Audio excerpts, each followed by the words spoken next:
Pasadena presents the annual Tournament of Roses, traditional Southern California New Year festival. Admiral William Halsey, Pacific War hero, leads the 4-mile-long parade of 50 floats in the first great flower pageant since the beginning of the war.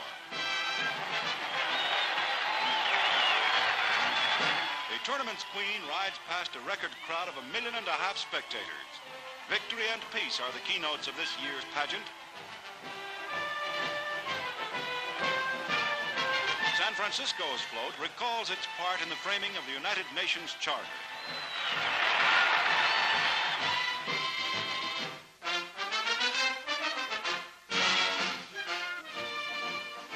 For the first meeting of the United Nations Organization's General Assembly, the United States delegation boards the Queen Elizabeth. Edward Stettinius, Mrs. Franklin D. Roosevelt, and Senators Connally and Vandenberg will represent the United States in opening the great and hopeful meeting for world peace.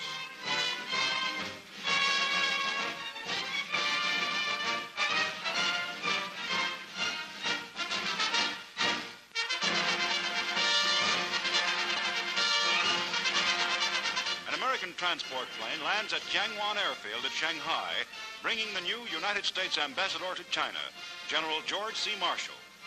War Minister Ho Ying-chin, the mayor of Shanghai, and United States General Wedemeyer extend official welcome.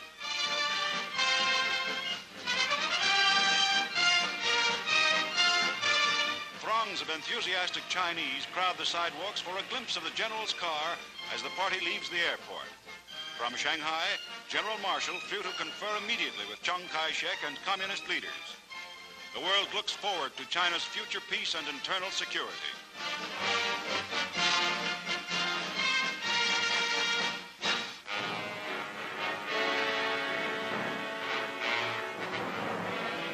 At a California port, a transport lies ready to take a group of Japanese war prisoners away from the United States.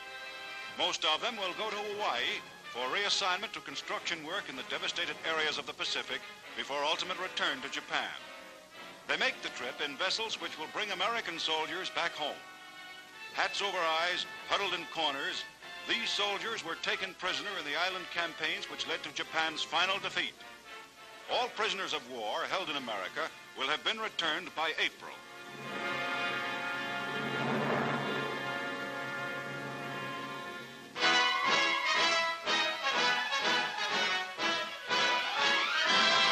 As the world faces the challenge of a new year, President Truman speaks to the American people. 1946 is our year of decision.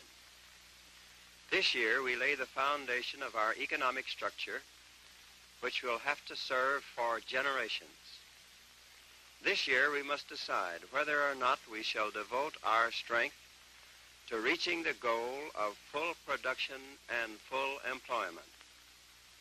This year we will have to make the decisions which will determine whether or not we gain that great future at home and abroad, which we fought so valiantly to achieve.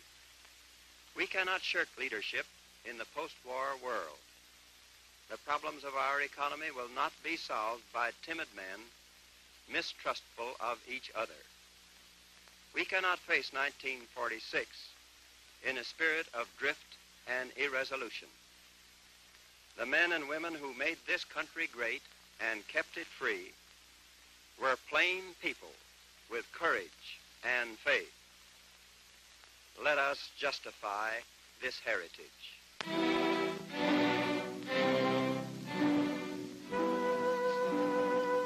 The Allied nations mourn the death of General George S. Patton, fiery commander of the famous United States Third Army, which swept all before it on the battlefields of Europe. Returning to the ancient Duchy of Luxemburg, liberated a year ago by Patton's army en route to Germany, come the remains of the famous general who survived 2 wars, only to die of injuries received in an automobile accident. His widow accompanies the casket as it is borne on an army vehicle through the silent streets of a grave and grateful city. The cortege, continuing to the nearby American cemetery, includes the general's horse, its saddle tied with crepe, and the general's boots reversed in the stirrups.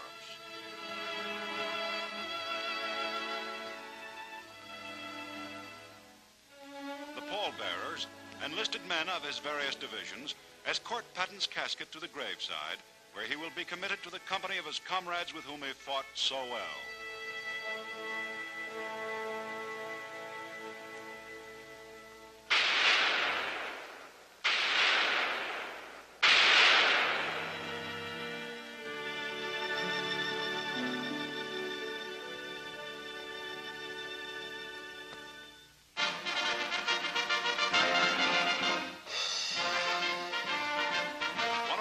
Most famous ships brings home one of America's most famous fighting units. The Queen Mary reaches New York with the fighting 82nd Airborne Division, home after 2 years of battle.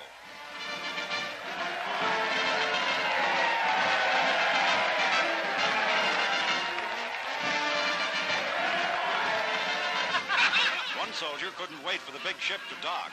He bet his comrades he'd be the first man ashore, and he had to get wet to win.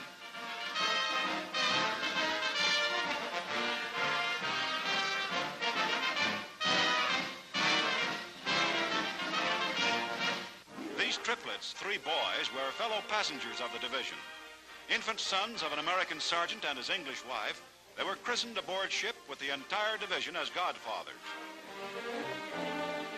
Their mother, Mrs. Robert Glass, who arrived to join her husband, is grateful to the 8,000 soldiers who contributed a substantial fund for the youngsters' education.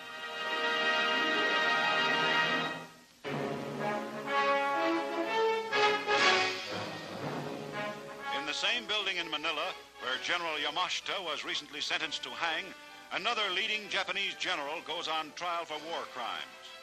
In civilian clothes, General Masaharu Homma, commander of the Imperial Japanese Army in the Philippines during the war's first 9 months, faces a 5-man military commission headed by Major General Leo Donovan.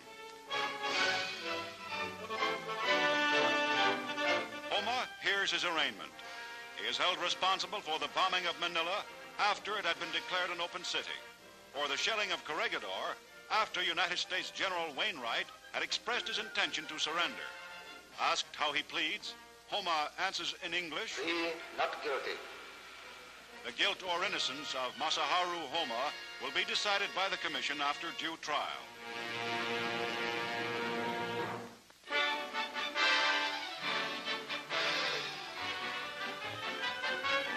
America's winter sports resorts are crowded as wartime travel restrictions are eased. In New Hampshire, the skiers take advantage of comfortable new ski toes. It's easy going up and thrilling sport speeding down the slopes.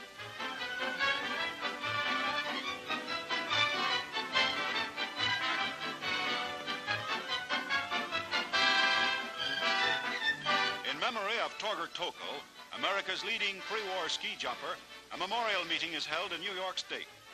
Tokl, who was killed with the United States Army in Italy, won many competitions on this bare mountain jump.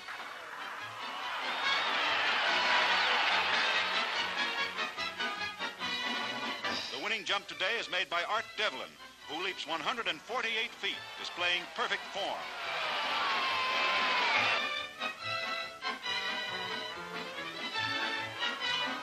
But all are not so lucky or skillful. Spill follows spill as the lesser lights try hard to follow in the master skiers' ski tracks.